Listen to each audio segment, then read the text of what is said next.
All right, so there is the circuit. What will the current be through the resistor? Which resistor? Oh, the low. Good question. Let's see if you can figure it out.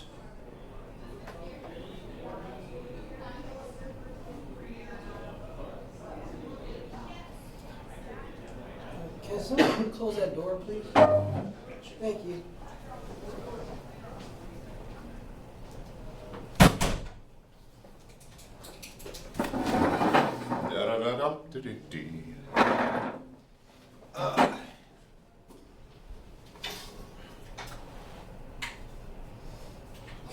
Any ideas? Not very fast.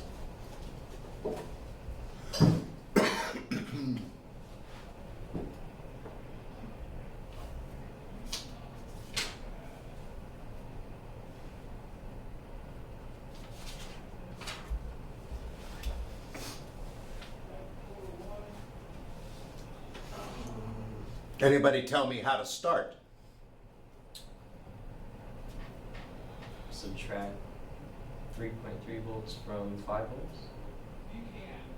And how'd you come up with that? We gotta take it from that, yeah. From the Zener diode. Yeah, the Zener's using 3.3. The 3.3 volt Zener, that's the rating of the Zener. In other words, it will conduct at 3.3 volts. That does not mean that's the voltage across it right now. Okay, so it is a 3.3 volt Zener. Remember, Zeners are diodes that you can specify what voltage they will conduct. They're like pressure relief valves. That one will conduct at 3.3 volts. All right, so don't think that's the voltage across it. We want the voltage across the circuit. We want the current through the resistor. I'm sorry, the current through the load resistor. Right. Okay, thank you. RL, yes. Okay, that's easy then. Voltage. Voltage. I equals V over R. Oh, That's correct. That's a statement of fact right there. I is equal to V over R. that's where I'm going. But we need to know what V and R are to make that RR to make that calculation. And voltage regulator. He's a pirate.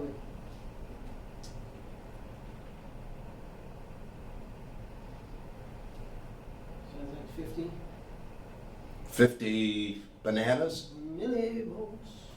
millivolts, and current isn't represented in volts. I'm sorry, milliamps. I'm sorry. So you say 50 milliamps. How did you come up with that number? I'm only dividing. I don't think I have it right because I don't have a proper calculator. But we'll see. But yeah, I got 50. I got 5 divided by 100. Okay. How did you get 5? It's a 5 volts, no? Yeah, but that's not across the 100 ohm resistor.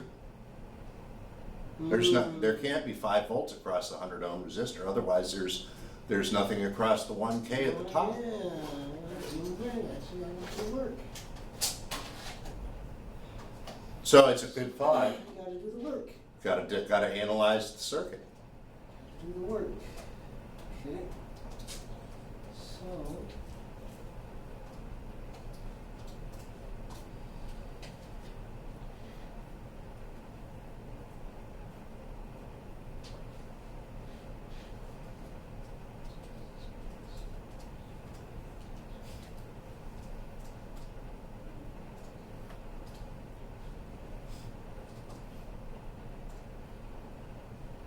Could we start by calculating current for the isolated 1K resistor? The one at the top. Yeah. Not if we don't know what this voltage is, or this voltage, or that voltage. Unless we know what those are, we're not going to be able to calculate that. We could calculate it as a voltage divider and say we have 2.5 volts here, but then you've got this in parallel with this resistor. Right. So we can't exactly do that either. So the question comes down to, does the diode conduct? If the diode conducts, then you will have 3.3 volts across this resistor. If the diode does not conduct, then you will have less than 3.3 volts across this resistor, which is why it's not conducting. So here's what we're going to do. We're going to disconnect the zener. And now we're going to analyze the circuit. And we're going to find out what the voltage is at this point, Where? right here. 5 So we have 5 milliamp. 5 volts, 1K, and then we have 2 resistors in parallel, 100 and 1K. That's what this circuit reduces to if we disconnect the zener. Disconnect the zone. So we want to know what the total resistance here is, first of all. 100 in parallel with 1K, we know it's going to be less than 100. 90.90. What is it, 91? 91. Okay, so this is the same as a 91 ohm resistor. And if we look at this point right here, we have 91 over 1091 times 5. That's like a tenth of 5 volts.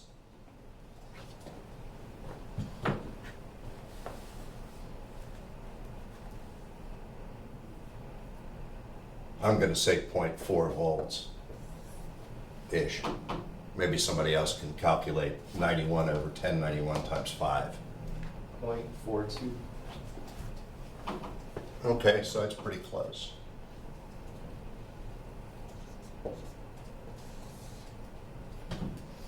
So if I have 0.42 volts and reconnect my zener, will it conduct? No, because I don't have enough voltage across it. I need at least 3.3 volts to turn on the zener. So therefore, my voltage across the zener is going to be 0.42 volts, and my voltage across this resistor will be 0.42 volts, and my voltage across this resistor will be 0.42 because everything is in parallel. So 0.42 volts divided by 100 ohms is going to be what? 4.2 milliamps.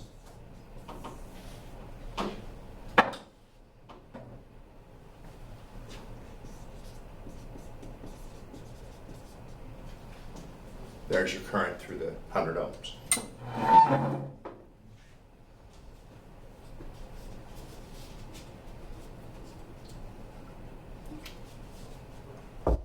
I wanted to show you this so that you would see that this is kind of a different circuit where you can't really analyze it as it sits.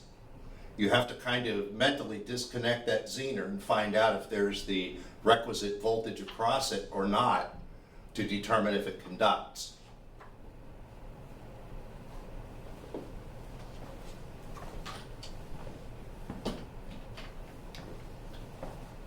Okay, so an interesting little problem.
Remember we said a diode was kind of like a swinging door that can only swing in one direction? And we also said that with any swinging door, if you apply enough pressure to the backwards direction, that eventually you'll break through the door. Yes. The same is true for a diode. If you put too much voltage across a diode, a regular diode, not a Zener, but a regular diode in the backwards direction, it will blow up too. That's called the peak inverse voltage. And it's part of the data sheet. You'll find that on the data sheet for a diode. So my suggestion,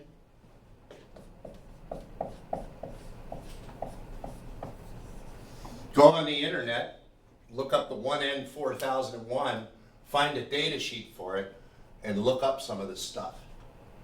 Have a look at the data sheet. One of the things on your You said a 1N format? 1N4001. One of the things on your list is to download a data sheet for a component. Okay. So this would be the perfect time to check that off for yourself. Okay.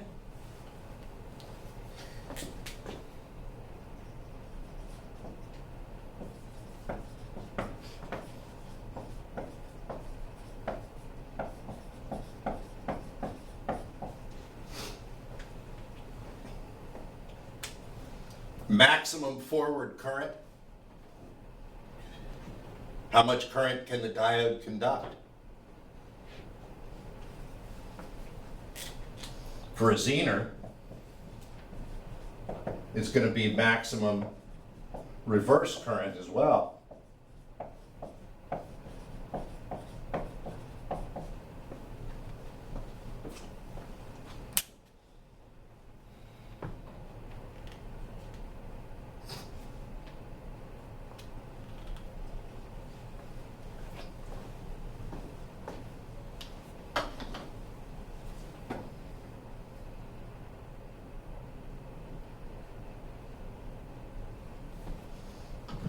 Can I get rid of the schematic?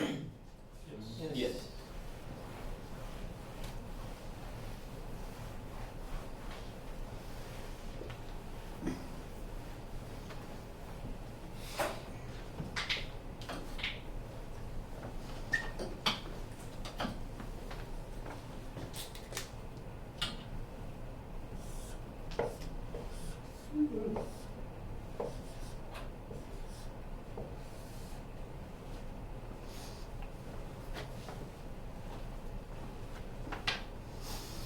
And the squiggly lines mean, Heat.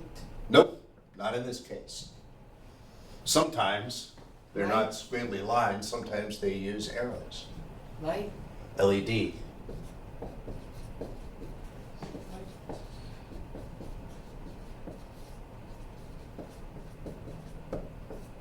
Light emitting. Yep.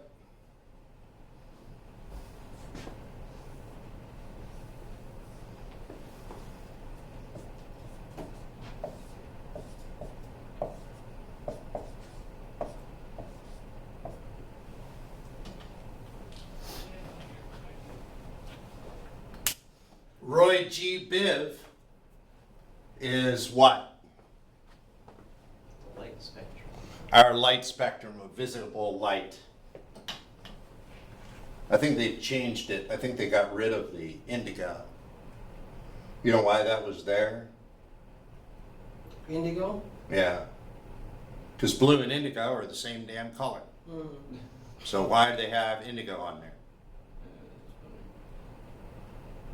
Don't let a hippie tell you. There's an answer. Don't tell the hippie now. The answer is that the time this was determined, 6 was a very bad number and 7 was a very lucky number. So they decided to have 7 colors instead of 6 because the number 7 was lucky. So that gives you an idea how long ago this went on. Palisades. This is back when they thought that the body was ruled by humors, you know? When the earth was flat. Yeah, all that stuff. So that's our visible level, and LEDs typically, of course, have to fall in that level. So what color LEDs do we typically have available? Red, Red, blue. yellow. Typically we have red, yellow, green, and blue.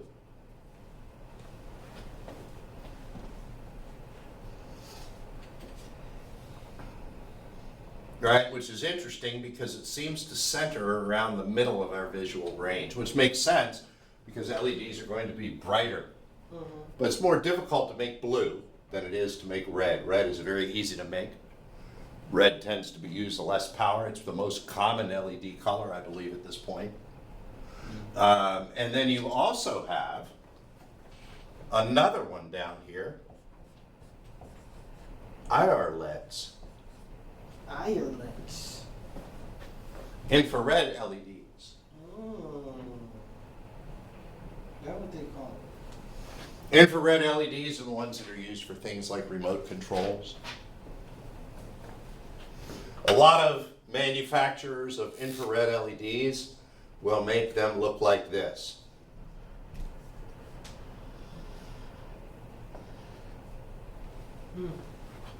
So that there is an ever so small component of visible light so that you can look at the LED and see if it's working. So they give it a little bit of red. A little bit of red, the rest of it's invisible. So you'll see a very dim red light coming out of an IR LED because they overlap that just slightly with the visual end of red so that you can see whether the light is on. They don't do the same thing up at the other end because we don't typically use ultraviolet to control things. We use infrared to control things. Infrared is much hotter than ultraviolet.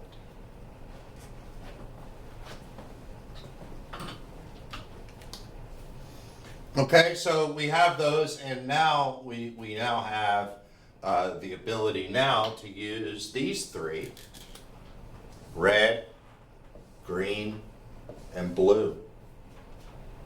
And using red, green, and blue, we can make every other color.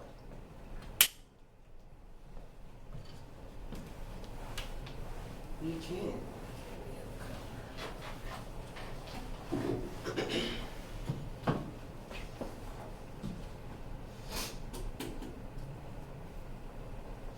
Okay, you're aware, how do we adjust the brightness of an LED?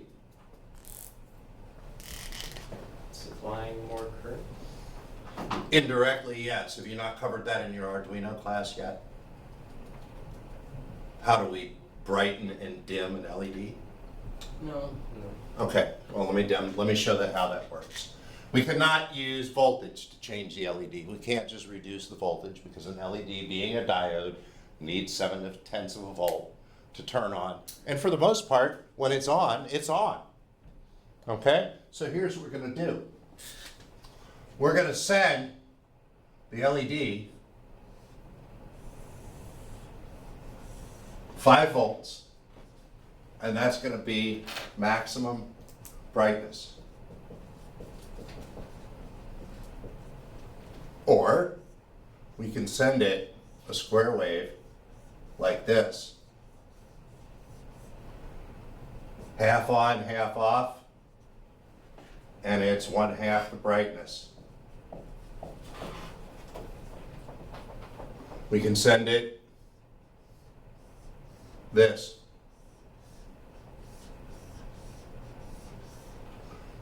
%10 on, 90% off. And that will be 1/10 of the brightness.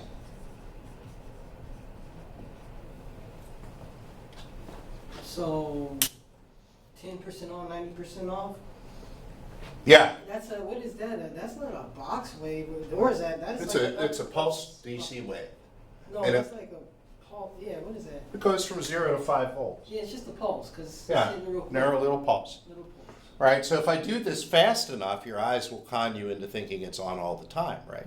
Right. That's how TV works. It's how movies work. It's how any video works. Combination of single frames. So if we do this at least 50 or 100 hertz, then we can vary the apparent brightness of that LED because our brains, our eyes don't work fast enough to see the individual turn-ons and turn-offs. And you can verify this for yourself by just hooking an LED up to a function generator on a pulsed DC wave and increasing the frequency, and eventually you won't be able to see it blink anymore. That's where we want to be. Okay, all of these are Arduino digital out instructions, where we're able to write the duty cycle of a waveform. We can specify how much of that waveform we want to be high. So, and this can represent a number from what, 0 to 256? So this would be 256, this would be 128, and this would be about 25 or 25.6 or around 26, 10% of the full amount. And that's 2 to the 5th? 256?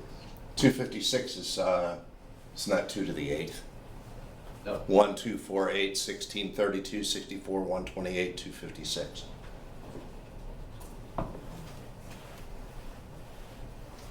Where did you get 256 from? Because the value of this is stored in an 8-bit number. Oh. Right, so what I'm gonna have is, I'm gonna have an 8-bit number.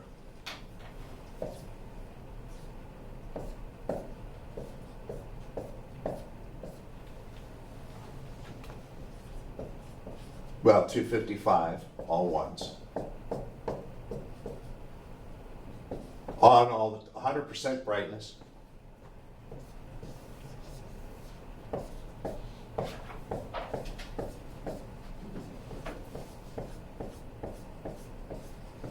%50 brightness.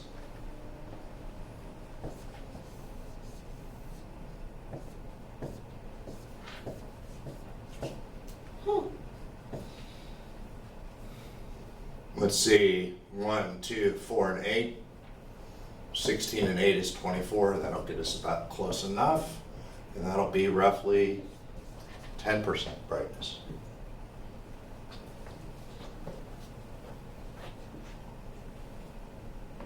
So by sending various values out, and I'm not going to go, this is not an Arduino class, but by sending various values out with the Arduino, I can vary the brightness of that LED.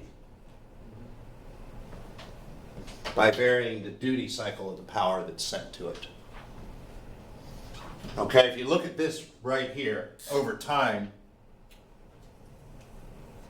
it looks like this. This one over time, half on, half off, 50%. This one over time, all the way at the top. So the average amount of energy that's going to that LED determines its brightness. Okay, and we can go one more step.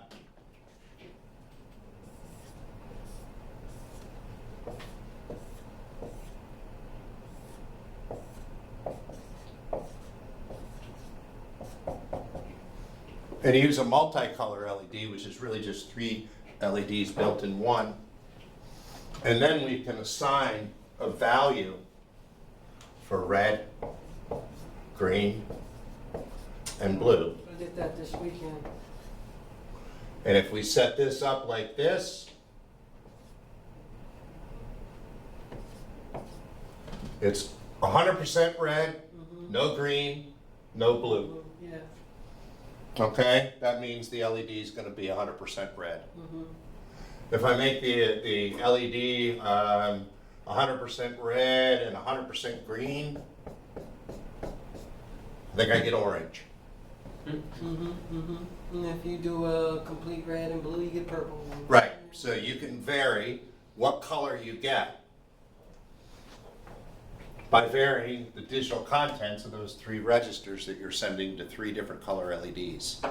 That gives you 256 times 256 times 256. What does that equal to? A big number. What about yellow? I think you make yellow by subtracting. I'm not sure how you make yellow, I think. but they can all be made I think using you that. probably subtract some green, Well, you can't really subtract, all you can do is put in a lower or number. put in lower the green. So it might be closer to orange, maybe it's less red, more green, I don't know. But I'm still waiting for an answer for this number. 16.7K. No, it's gotta be more than that. So 16 256 million. to the third. Yeah, 16,000. Oh, Yeah. it's not kilo, it's mega. 16.7 million different colors that you can get out of that arrangement. That's just with 8 bits. Really That's cool, the man. key. All right, so, theoretically, you should be able to take a Awesome, bro. camera, right? Take a Yeah. camera, take a picture of your can there, have the camera immediately read in these values and write them into the LED, and your LED should then be the same color as the object you're pointing your camera at. Okay. Right? If you take what the camera reads, red, green, and blue, and transfer that same value immediately to the LED, That's exactly what the phone is, or your camera's doing. that's what your camera's doing. And when you go to the paint store and they tell you we can match any color, that's what they're doing. They're taking a sample of that, turning it into a three-bit or three-digit number, one for red, green, and blue, and then they're apportioning that out to the different colors they have through a computer program that figures out how do I make this combination out of what I have. Right? So it's all a computer manipulation. But at the root of it all, we can sample a color, and then we can duplicate that color on the LEDs. Gotcha. So, that's one thing that we can do. The other thing that we probably should mention, what time is it? We got 10:30. 10:30. All right, so we're good. The other thing we should probably talk about briefly are these guys. Some people put the screen in there. Oh yeah, that's probably what it was. Kind of crazy. Have you guys gotten into these yet? No. 7-segment displays. 7-segment displays. There's 2 different types. Let me show you the first one.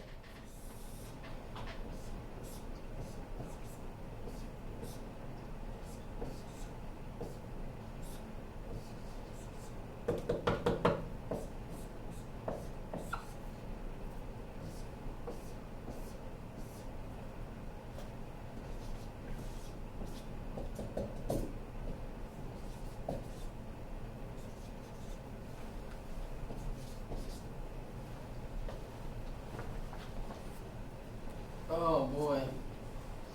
How do I turn on one of those LEDs? And let's be a little more accurate. And you would have to connect this up if you're using one. Maybe 180 ohms or something like that. They'll all have 180 ohms to ground. And they're connected. Or not to ground. No, it's not to ground, it's to the input. Oh. What do I need to input there to turn on the LED? Switch or something. At least 0.7. How much? Oh. And yes, this is a trick question.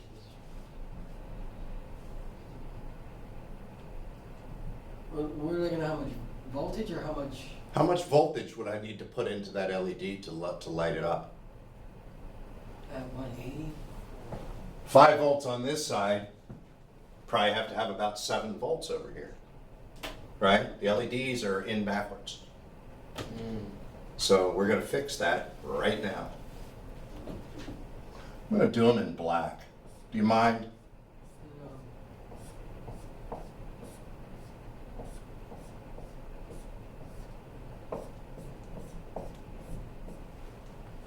Now it makes a whole lot more sense. Let's just look at one of them. What do I need to apply to this point right here in to turn the LED on?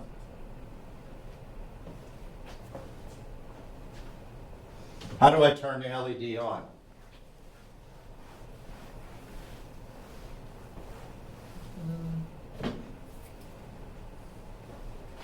Here, let me make it easier. Where do I set the switch? On 1. 0 or 1? 0. Oh, you set it at 0? It's, where do I need to set it to in order to turn the light on? Set it to 1. 1. Why would I set it to 1? It's on. If I set this to a 1, how many volts do I have right here? 5. And how many volts do I have on the other side? Is the LED gonna turn on with 0 volts across it? No. No. It needs to have at least 7/10 of a volt across it. The only way for that to happen is to make this a 0. So 0. If I make this a 0, then I've got a difference in potential and the LED comes on. If I make it a 1, the LED turns off. Because then you have the same voltage on both sides. Is that clear? So, a 0 turns it on and a 1 turns it off. Right?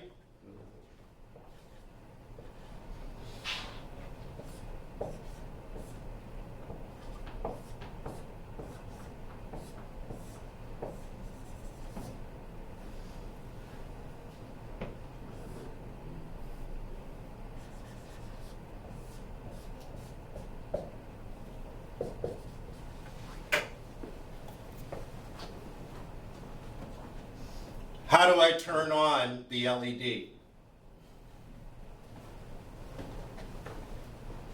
What turns the LED on? A change in, or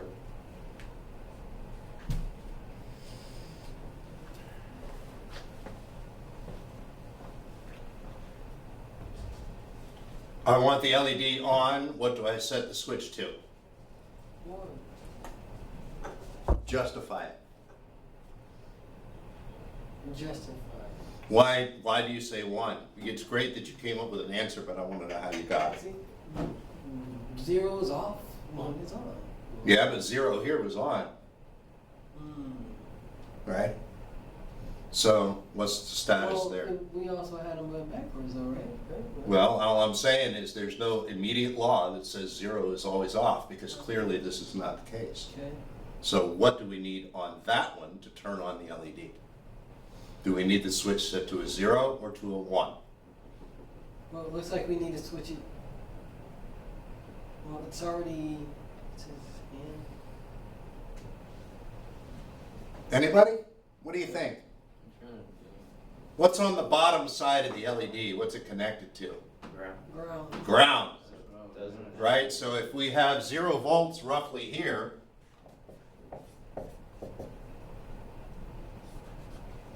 what do we need here to turn on the LED? Plus, at least plus 0.7. Mhm. We have 2 choices, a 0 or 5 volts. Which one's gonna turn on the LED? 5 volts. The 5 volts, so we need this to go to a 1. Now we have 5 volts here, 0 volts here, LED is on, and in this case, a 1 turns it on, a 0 turns it off. Direction of the ground. Is that like real too? Like sometimes you do see that, you'll see like the 1 being the on switch and the O being off, or you'll see the 1 being the off switch and the O being on. Sometimes it works that way, right? It depends on how you word the question. I was Doesn't saying it? with like equipment and stuff sometimes, like, isn't it like, aren't the, cause I think I've seen that before. It's possible, but normally we're talking about positive and negative logic here. Where, however you want to raise a question. If it's raining, I'll take an umbrella. If it's not raining, I won't. If it's sunny outside, I won't take an umbrella. Same statement, but just a different perspective. The reason I bring this up is because here are 2 integrated circuits. 507A and 507B. They both look exactly the same.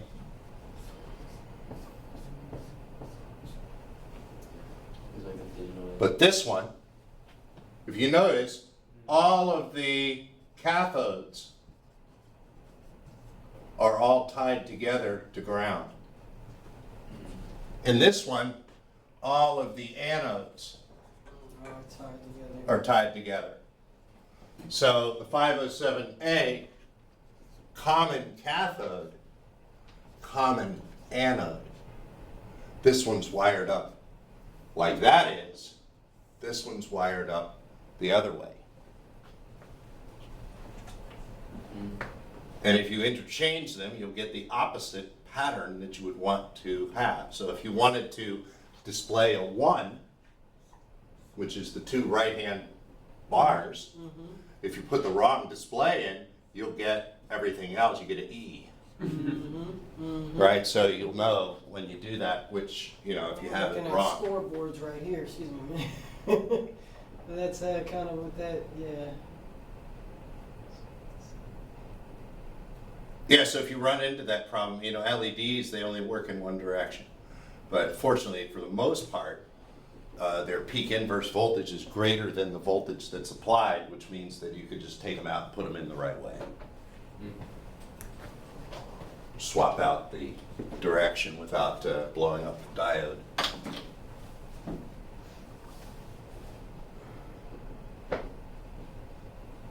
All right.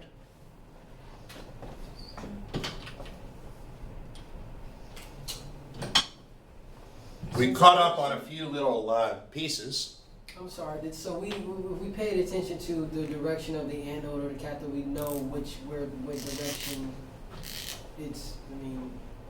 Yeah, it's kind of, It's going in, I mean, obviously, so the cathode has to be, which is a downwards, or the opening is on the top of that, basically, so then the closed position is going towards the negative. yeah, it's just a question of polarity.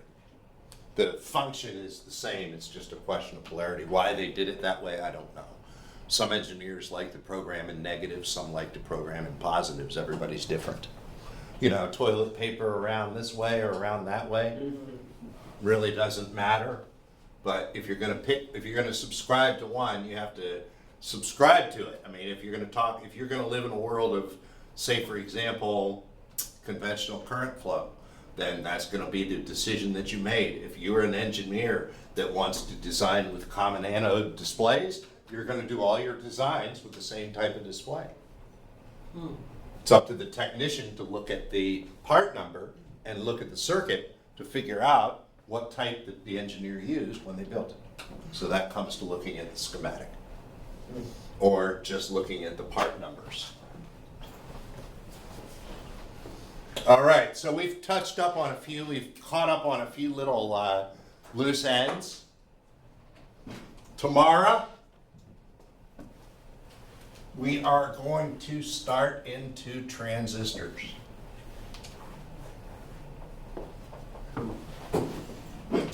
Start getting into transistors, amplifiers, gain, and that kind of thing. All right, anybody got any questions? This concludes today's fracas.